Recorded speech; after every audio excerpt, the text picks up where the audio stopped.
Hello everyone, आइए चलिए discuss करते हैं कुछ इनकम टैक्स से related MCQs. What are the exemption limit in hostel expenditure allowance.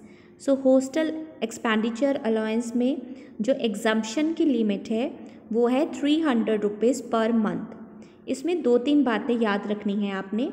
जो एग्जम्पशन लिमिट है वो अप टू 2 चिल्ड्रन रहती है, ठीक है, और ये पर मंथ होती है। हो सकता है आपको ऑप्शन पर एनम में भी आ जाए, क्वार्टरली आ जाए, बट आपने पर मंथ एक महीने का 300 रुपये तक एग्जम्प्ट रहेगा अगर आपका बच्चा जो है हॉस्टल में जा रहा है और आप उस पर हॉस्टल का कोई एक्सपेंडिचर कर रहे हैं, ठीक है, और अप टू 2 चिल्ड्रन तक रखनी है। Done.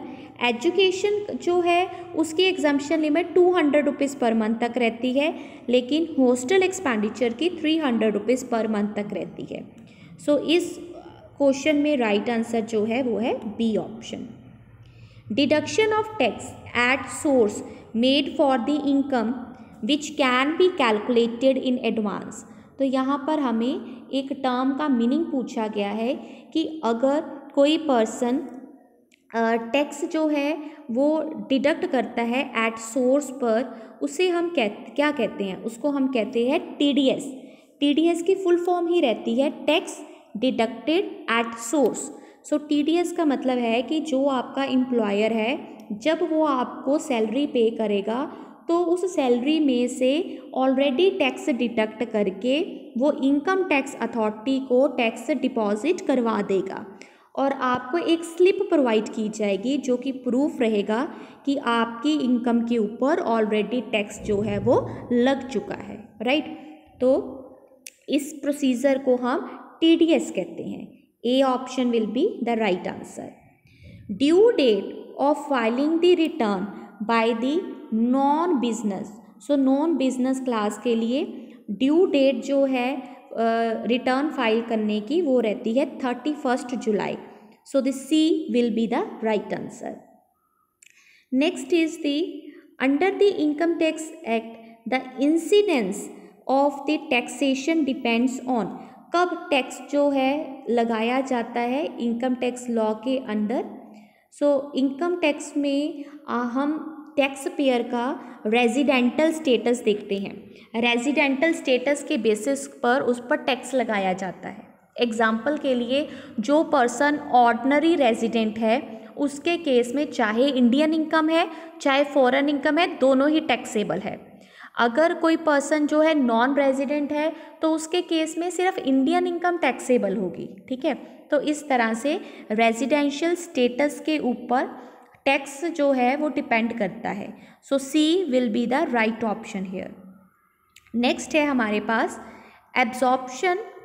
अनअब्जर्व्ड depreciation can be carry forward for the set off. ये वाला क्वेश्चन सेट ऑफ और कैरी फॉरवर्ड की प्रोविजन में से लिया गया है।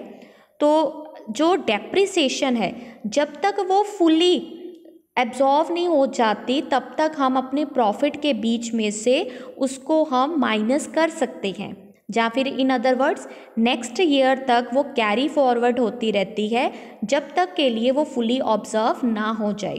सो इस क्वेश्चन में सी ऑप्शन जो है वो राइट आंसर है, for an unlimited number of years. Next है हमारे पास residential status is determine for. ये बड़ा ही कंफ्यूजिंग क्वेश्चन है। जो हमारी टैक्स कैलकुलेशन होती है वो हम करंट ईयर में करते हैं जिसको हम असेसमेंट ईयर कहते हैं, लेकिन टैक्स जो है वो पिछले साल की इनकम के ऊपर कैलकुलेट किया जाता है। तो जिस साल की इनकम कैलकुलेट करनी है उसी साल का रेजिडेंशियल स्टेटस भी चेक किया जाएगा। सो यहाँ पर राइट आंसर जो है वो है A option. Residential status is determined for the previous year. Next है हमारे पास the periodic payment of money for the past service is known as. Periodic मतलब हर एक टाइम पीरियड के बाद फ्रीक्वेंट इंटरवल के बाद एक पेमेंट आएगी जिसको हम कहते हैं pension, right. So the B will be the right answer. Next है हमारे पास salary received by the partner from the firm in which he is the partner is taxable under which head? ये हमारी profit and gain of the business and profession head के अंदर taxable होगी. So C will be the right answer here. Next है हमारे पास family pension received by the widow of a deceased employee is taxable under which head? The right answer will be it is taxable under income from other sources. So D option will be the right answer. Let's move to the next question. Salary paid by an employer out of the capital will be, अगर कोई employer जो है वो अपनी capital में से पैसे निकाल कर वो पे करता है, तो हमने बताना है कि वो रेवेन्यू रिसिप्ट है कि कैपिटल रिसिप्ट. तो नोट डाउन कर लीजिए, जो पर्सन पैसा रिसीव करता है उसके लिए इनकम क्या है, उस बेसिस पर हम डिसाइड करेंगे कि ये रेवेन्यू रिसिप्ट है कि कैपिटल रिसिप्ट है. अब सैलरी पे की है एम्प्लॉयर ने, बट हमने ये चेक करना है क्या वो एम्प्लॉई के लिए लंप सम पेमेंट है या फिर रेगुलर पेमेंट है.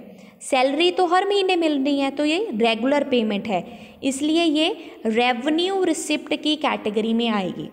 मान लीजिए एम्प्लॉई अपना घर बेच देता है, उससे जो पैसा आता है वो कैपिटल रिसिप्ट की कैटेगरी में होगा. ठीक है, अब यहाँ पर जो सैलरी है डजेंट मैटर एम्प्लॉयर कहाँ से दे रहा है, वो अपनी कैपिटल से दे रहा है या फिर अपने डे टू ऑपरेशन से जो प्रॉफिट जनरेट हुआ वहाँ से दे रहा है. हमने तो ये देखना है जिस पर्सन ने पैसा रिसीव किया है उसके लिए वो इनकम क्या है.